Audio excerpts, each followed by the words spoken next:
Hallelujah, good morning. क्या उठ गए हैं? आज संडे है, पुनरुत्थान का दिन।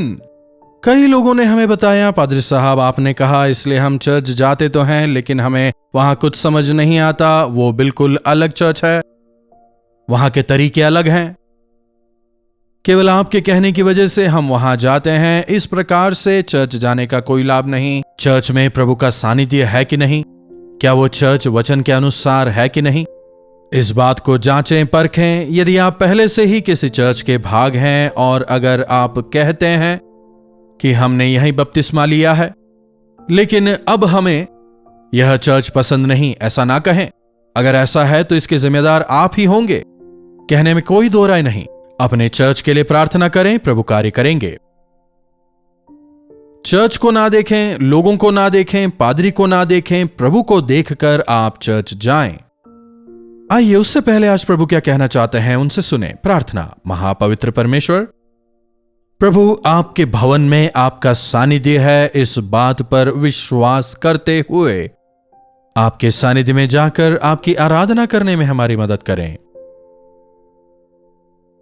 फिर प्रभु विभिन्न कारणों की वजह से जो लोग चर्च नहीं जा सक रहे हैं, बीमारी की वजह से, कुछ लोग जो पूरी तरह बेडरिडन हैं, या कुछ लोग जो विदेश में दूसरी भाषा बोलने वाले लोगों के बीच रहते हैं, या जिनके आसपास कोई चर्च नहीं है, ऐसे लोगों की जो कमी है, संगति करने की जो कमी है,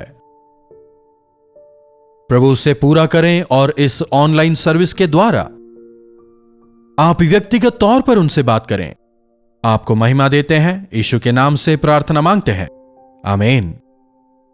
प्रभु की महिमा हो। प्रभु का यह वचन है कि हम प्रभु के मंदिर हैं। हम जहां कहीं रहते हैं उसे भी हम प्रभु के भवन के तौर पर देख सकते हैं। हम रविवार को चर्च जाते हैं, या कभी कभी हफ्तों में 2 बार, या बहुत अच्छे अगर विश्वासी हैं तो हफ्ते में 3 बार। वेडनेसडे मिडवीक प्रेयर, फिर फास्टिंग प्रेयर, फिर रविवार की आराधना। लेकिन बाकी के दिनों में हमारा घर ही प्रभु का भवन बन जाए, हमारा घर ही प्रभु का प्रार्थना भवन बन जाए। क्या आपके घर में फैमिली प्रेयर होती है? क्या आप सभी मिलकर, पति पत्नी बच्चे सब मिलकर एक नियमित स्थान पर बैठकर प्रार्थना करते हैं? बाइबल के लिए क्या आपके घरों में स्थान है? आप प्रभु के वचनों को किस प्रकार प्रायोरिटी देते हैं? देखिए, प्रभु का वायदा है कि जहां 2 या 3 मेरे नाम से इकट्ठा होंगे उनके बीच में मैं रहूंगा। प्रभु के भवन में उनके संतान सब मिलकर प्रभु से प्रार्थना करें, आत्मा और सच्चाई से उनके आराधना करें। और जब वे साथ आते हैं, यीशु मसीह की क्रूस, मृत्यु और पुनरुत्थान को याद करके प्रभु भोज में भाग लें। प्रभु ने सिखाया है। तो हमें किसी अंधविश्वास का पालन नहीं करना, बल्कि प्रभु कहते हैं कि मेरे स्मरण में तुम यह किया करो। मतलब यीशु मसीह के जरिए, क्रूस पर उनके मृत्यु के जरिए, उनके लहू बहाने के जरिए हमें पापों की क्षमा मिली है। उनके कोड़े खाने से हमें चंगाई मिली है। उन पर विश्वास करने द्वारा हमें उनके संतान होने का अधिकार मिलता है। इस बात को स्मरण करते हुए हमें चर्च जाना है, प्रभु भोज में भाग लेना है। प्रभु भोज का नाम भले ही अलग अलग चर्चों में हो सकता है, कुछ अलग हो। कोई प्रभु भोज कहता है, कोई प्रभु का मेज कहता है। कुल मिलाकर हमें प्रभु यीशु के क्रूस की मृत्यु और पुनरुत्थान को याद करते हुए यह करना है। दिए जाने वाले जो पदार्थ हैं वो मुख्य नहीं, जो एलिमेंट्स दिए जाते हैं वो मुख्य नहीं। हमें उन्हें अहमियत नहीं देनी, बल्कि प्रभु यीशु मसीह को याद करते हुए, उनके लहू को याद करते हुए, उनके बलिदान को याद करते हुए हमें प्रभु के मेज में भाग लेना चाहिए। यह प्रभु का शरीर है, यह जाने बिना जो लोग उसमें भाग लेते हैं वे हानि उठाएंगे। तुम में कई लोग बलहीन हो गए, कई मर भी गए। कारण क्योंकि तुमने असावधान होकर, लापरवाह होकर इसमें प्रभु के मेज में भाग लिया है। इसलिए सावधानी से हाथ बढ़ाएं। क्या आपने बपतिस्मा लिया है? क्या आप चर्च जाकर प्रभु के मेज में भाग लेते हैं? जब आप उस रोटी को अपने हाथों में लेते हैं क्या मसीह का शरीर आपके लिए इसी प्रकार तोड़ा गया, इसको आप याद करते हैं? क्या ऐसे याद करके उसमें भाग लेते हैं? क्या जब आप उस दाखरस में हाथ बटाते हैं, क्या आप मसीह यीशु के लहू को याद करते हैं? वह लहू जो आपके पापों की क्षमा के लिए क्रूस पर बहाया गया। जिस प्रकार उस मेमने के लहू को घर की चौखट पर लगाया गया तो मृत्युदूत ने उस घर को छोड़ दिया था, बिल्कुल उसी प्रकार क्या आप यह विश्वास करते हैं कि यीशु मसीह के लहू बहाने के कारण मुझे पापों की क्षमा मिली है और मुझे यीशु मसीह में अनंत जीवन मिलता है? क्या आप इस विश्वास के साथ प्रभु भोज में भाग लेते हैं? अलग अलग चर्चों में अलग अलग तरीके होते हैं। आपके सेवक आपको जिस प्रकार से भी जो प्रभु भोज है उसे देते हों, बिना पवित्रता के, बिना प्रभु यीशु को याद किए, बिना टूटे हुए मन के, बिना यीशु मसीह के क्रूस की मृत्यु को, उनके पुनरुत्थान को याद किए बिना अगर आप प्रभु भोज में भाग लेते भी हैं तो उसका कोई फायदा नहीं। कई लोग सांस्कृतिक तौर पर प्रभु भोज में भाग लेते हैं, बपतिस्मा लिया है कहते तो हैं, लेकिन वो भी केवल सांस्कृतिक है। हमारे देश में तो कई लोगों को लगता है बपतिस्मा लेना धर्म परिवर्तन है। धर्म बदलने के लिए बिल्कुल नहीं, यह केवल एक सादृश्य है।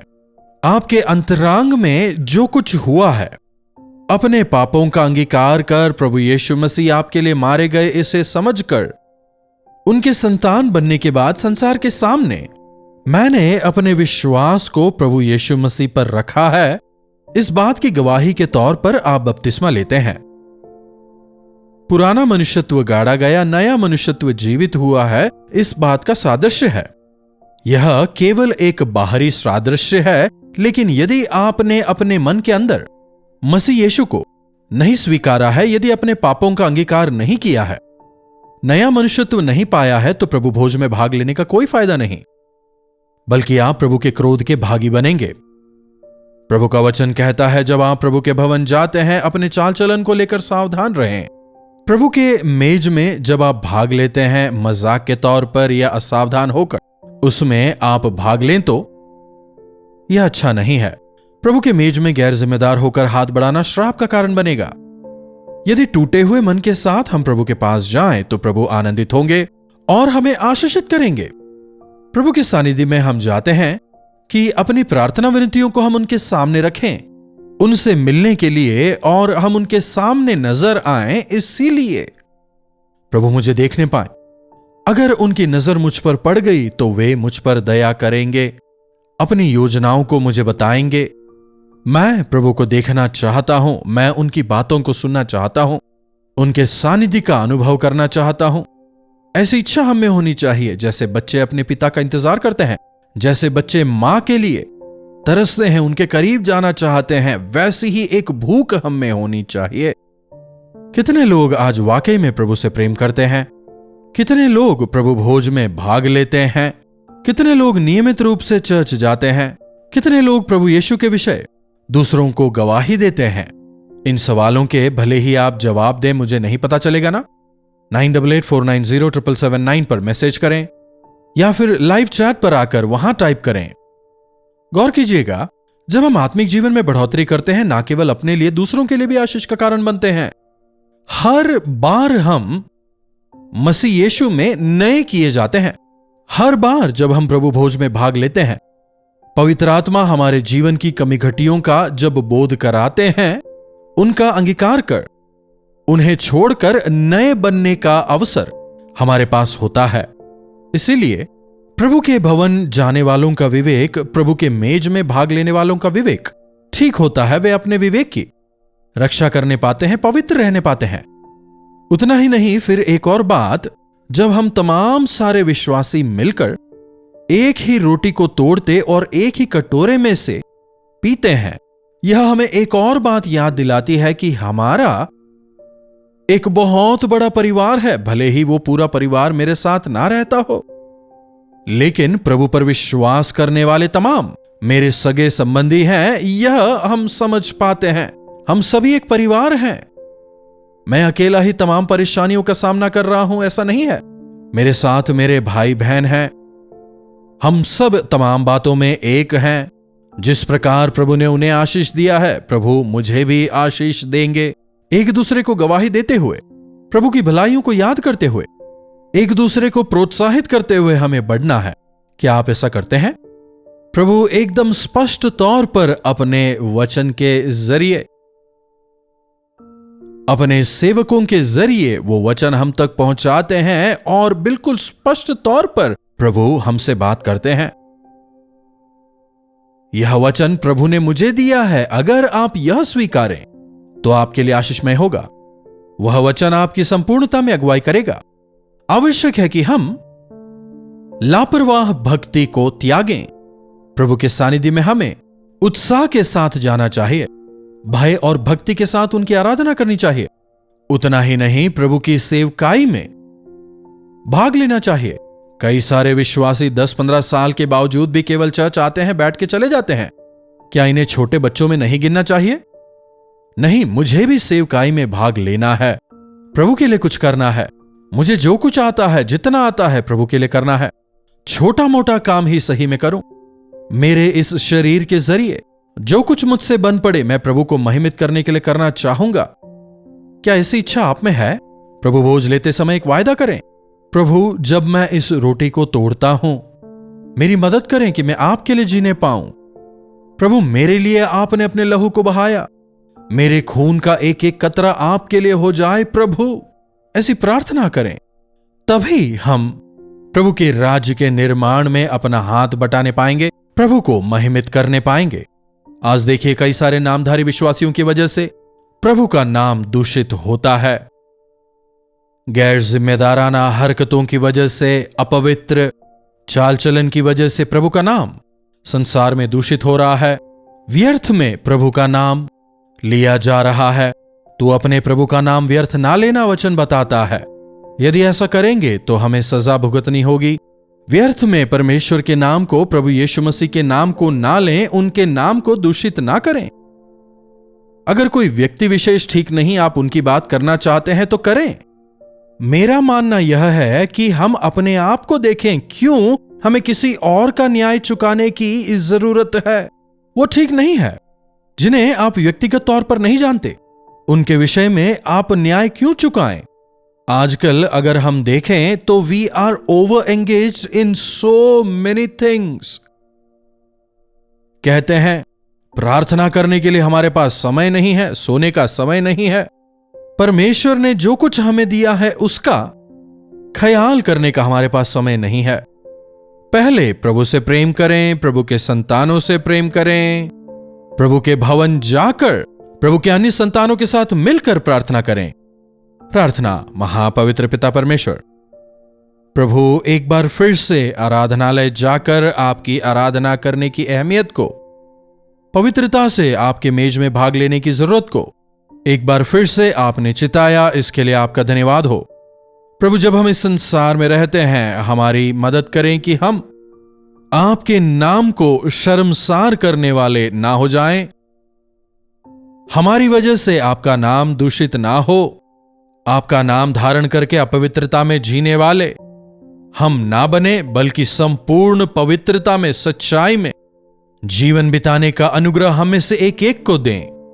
पवित्र आत्मा के सामर्थ्य से हमें भरें, ताकि हम आपको महिमित करने वाले हो जाएं। यीशु के नाम से प्रार्थना मांगते हैं, आमीन। अब हमारे पिता परमेश्वर का प्रेम, प्रभु यीशु मसीह का अनुग्रह, पवित्र आत्मा की संगति और सहभागिता हमें से प्रत्येक के साथ आज, कल और सर्वदा बनी रहे, आमीन। प्रभु परमेश्वर की महिमा हो। अपने प्रार्थना विषयों को आप हमें 9884907779 पर व्हाट्सएप, वॉइस मैसेज या टेक्स्ट के जरिए भेज सकते हैं। हम आपके साथ मिलकर आपके लिए प्रार्थना करेंगे। प्रभु जरूर चमत्कार करेंगे। चैनल को सब्सक्राइब करना ना भूलें, लाइक और शेयर भी करें। इन्हीं वचनों के साथ आज मैं आपसे विदा लेना चाहूंगा। दोबारा मिलने तक प्रभु का अनुग्रह हम सबों पर बना रहे। कोलकाता और कोलकाता के आसपास के दर्शकों के लिए खुशखबरी। डॉक्टर जयपॉल कोलकाता आ रहे हैं। तारीख है 20 अक्टूबर शाम 5 बजे। जगह है Assembly of Christ Church, Riverside Road, Barrackpore, West Bengal. और अक्टूबर 21 दोपहर 2 बजे Bible Society of India, Jawaharlal Nehru road, Dharmatala. अधिक जानकारी के लिए संपर्क कीजिए 8939527527 या 9884907779 पर।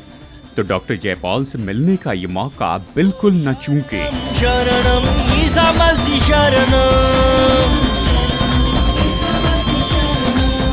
कलवरी दर्शन, ये है प्रेम के दर्शन, यीशु प्रेम के दर्शन।